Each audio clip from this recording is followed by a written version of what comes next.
We're shooting this afternoon along the rugged coastline at Hermanus, and it got me thinking as we're going into sunset about shooting sunset photographs. And so often people are unhappy with the results of their sunset photographs. And there's a very simple reason for this. Most often, your cameras come out of the factory with the white balance set to auto white balance.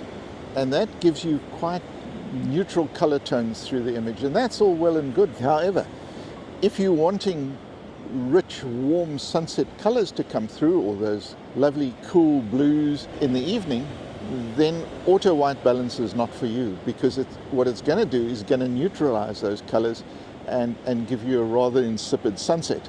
So here's the trick. On the back of the camera, somewhere on the camera, there's going to be a button that says WB, which stands for white balance. And if you push that, you're going to get a couple of icons popping up, one of which is going to be auto white balance, AWB. There's going to be a little icon that's for daylight, which is like a little sun.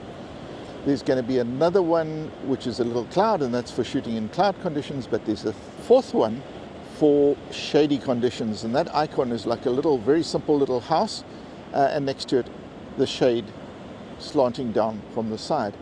And that's meant for obviously photographing in shady conditions. And what the camera does is that it adds a whole lot of warm tones to that, which neutralizes those cool blue tones that you get when photographing in the shade.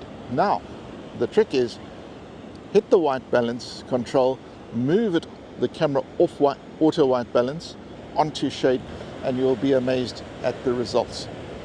Do give us a follow. We are going to be doing more of these, which may help your photography. And thanks for joining us on this one, and we'll see you on the next one. Cheers.